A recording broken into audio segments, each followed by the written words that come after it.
The hullabaloo around the VAT hike is not about to die down anytime soon. This is after Finance Minister Enoch Godongwana admitted that he made a unilateral decision to punt a 2 percentage points VAT hike. But President Cyril Ramaphosa can breathe a sigh of relief for now that the 2025 budget has finally been tabled.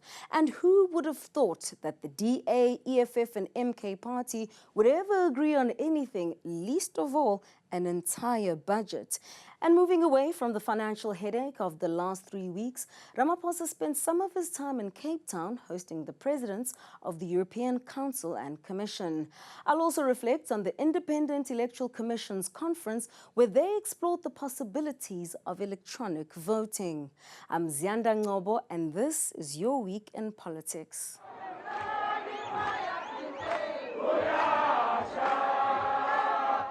The week started off with Umkhonto weSizwe Party marching on the National Treasury and South African Reserve Bank offices where they threatened to bring the economy to a screeching halt if Finance Minister Enoch Godongwana continued with any kind of VAT hike. They promised mass protests if this proposed increase went ahead. They kick-started their demonstration in Tshwane at the Treasury's headquarters where they handed over a memorandum. This VAT increase that is proposed is an attack on the poor, and we will resist it through mass mobilization, through legal action, through parliamentary intervention. We will ensure that we go to the picket lines. We will ensure that we bring the country to a standstill. We will ensure that we have mass protests across the country to reject this VAT, because when we talk to them there in Parliament, they think we're playing games. Despite the preemptive demonstrations from the MK party and protestation from parties both inside and outside the Government of National Unity, by the time Wednesday arrived, Godongwana proposed a 0.5 percentage point increase in value-added tax this year, followed by the same hike in 2026. This is a far cry from the initial 2 percentage point VAT increase that would have been tabled at the budget speech that was postponed last month. Newzroom Afrika's business anchor Ziyanda Ngcobo has a roundup of the budget after spending hours in the lockup. Finance Minister Enoch Godongwana says he's confident that Parliament will pass the 2025 budget. He says more revenue is needed to service high debt costs and plug an even bigger fiscal shortfall. The budget is on the expenditure side is largely the same, as you can see, focusing on largely the social issues, health and education, but maintaining our fiscal sustainability. As you will see, as we promised, we are hitting the peak on debt to GDP in the next financial year, but at a higher number, a percentage than we have anticipated at 6.2. National Treasury Director General Duncan Pieterse explains that the announced social grant adjustments were based on the shortfall created by the rejected proposal for a 2 percentage point VAT increase. In this budget, because we are proposing a 0.5 percentage point increase in VAT, followed by another 0.5 percentage point increase, the argument for the additional cushioning from a VAT perspective then means that you would require slightly lower levels of cushioning because the VAT increase is smaller than it was before. So in the case of the old age pension grant, it has gone from 150 to 130. Obviously a 2 percentage point increase down to 0.5 plus 0.5. And in the case of the child support grant, it has gone from an additional 50 Rand to an additional 30 Rand. At the same time, Godongwana has reiterated that these fiscal plans are against a backdrop of reduced tax revenue. He says it's for this reason that the South African Revenue Service will be allocated more funds to improve tax collection capabilities. We are adding an additional 4 billion to the SARS budget over the MTF, which takes the total budget for SARS over the MTF to 7.5 billion. SARS Commissioner Edward Kieswetter explains how the additional funding will be used. We have had a ring fence project of R1 billion that the Minister allocated to us in the previous financial year, and we have used that to target just the reduction of debt, but also to facilitate a more efficient turnaround time of declarations against which an refund is due. If we don't do that, it means we will simply pay out the refunds without doing verification. Members of Parliament will need to vote on the proposals made. Godongwana has urged the GNU members to rally behind the budget. I found it disconcerting to hear the finance minister admit that he took a unilateral decision to increase VAT by 2 percentage points, a decision that resulted in the unprecedented delay in the tabling of the budget. He admitted pushing ahead against the advice of his colleagues within the National Treasury. Surely, this can't be how those in charge of our public purse make decisions that affect the quality of our lives as citizens of this country. What is at issue now? Poor Duncan and his team. The 2% is not their invention, it's mine. I plead guilty. I plead guilty. I woke up one day and said, no. Everybody has been attacking me about austerity. I said, I'm sick and tired of being attacked for austerity. This time I'm going to raise tax. Then I called Duncan and the team. I said, put 2% VAT.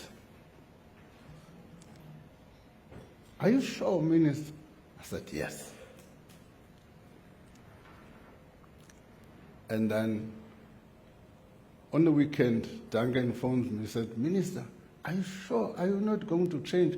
Because if you change, we'll have to change the budget date. I said, I'm not changing. I'm forging ahead. President Cyril Ramaphosa could not contain his sense of relief following the successful delivery of the budget speech.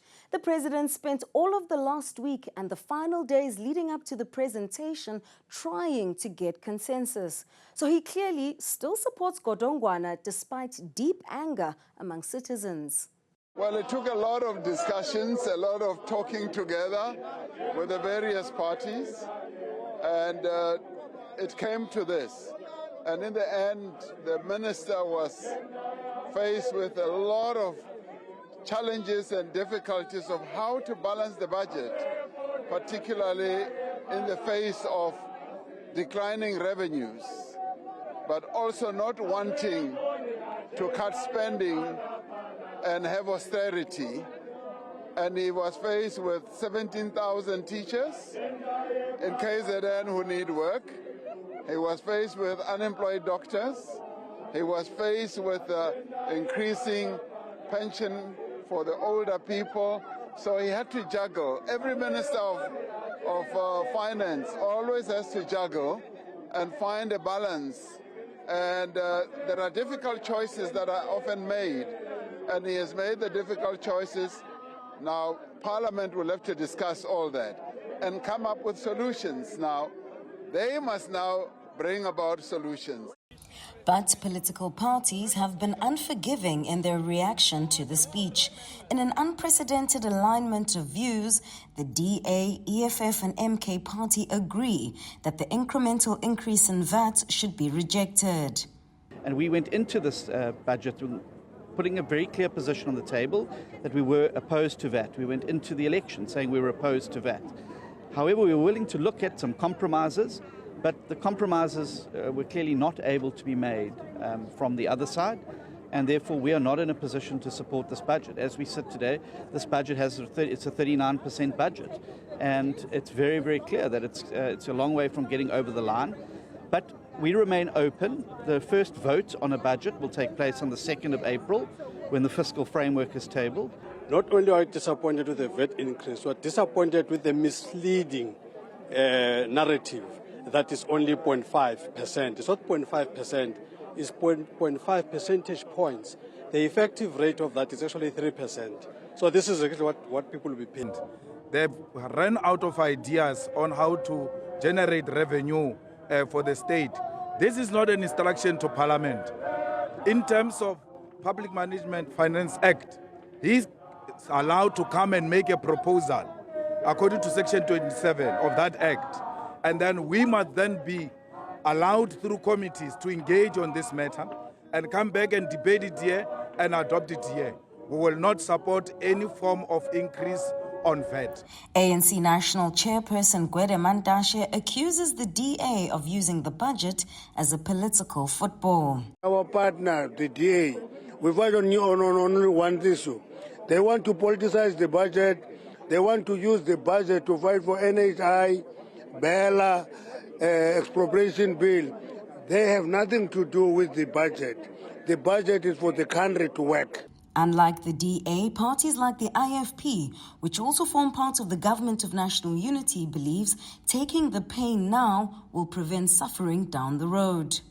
We supported 0.5 because if we went to borrow that money, it was going to be a burden for many years to our generation. In his own defense, the finance minister conceded that he had to make some tough choices to avoid presenting an austerity budget. This decision was not taken lightly. I can tell you now, no Minister of Finance is ever happy to increase taxes. We are aware of the fact that a lower overall burden of tax can help to increase investment and job creation. For the parties that aren't part of the GNU, there's still an opportunity to reject Godongwana's proposed budget when it goes to a vote. We're going to mobilize other opposition parties that, number one, we must not support this budget. There's no way in which you can support a budget that will further impoverish South African citizens. I think that your dilemma is that it's a double taxation of some sort. So we need to be able to look at the income side of the world to make sure South Africans are not having to pay more, particularly across the board. It's not, you don't pick one class over another. We've got to safeguard the people. It's now up to Parliament to decide on the budget proposal.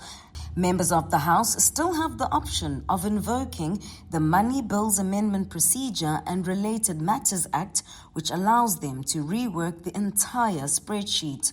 Not only would it be the first time that MPs do this in the history of our country's democracy, but it would require the unity of parties to get the necessary votes, which could potentially turn foes into friends or vice versa. At the same post-budget briefing on Thursday morning, Godongwana also hinted that his own party was not in support of his 2 percentage point VAT hike and that he is preempting being isolated. Political parties develop manifestos.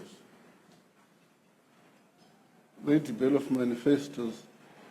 When they develop those manifestos, people tend to stick to the manifesto irrespective of the changing circumstances. For instance, one of the ANC manifestos says we should reduce the cost of living and therefore not only increasing VAT but reducing the current VAT rate. So those will say, in fact, what I've done runs against the manifesto. On Thursday, Luthuli House backed Godongwana's budget, describing it as a carefully measured intervention. The ANC recognizes the concerns of working class families, which is why mitigation measures including an expanded zero-rated VAT basket, real increases in social grants, and fuel levy relief have been prioritized. When we return, South Africa is trying to move towards electronic voting. And finally, it looks like our troops will make their way home after a SADC meeting decided to withdraw the soldiers from the mission in the Eastern Democratic Republic of Congo. Stay tuned.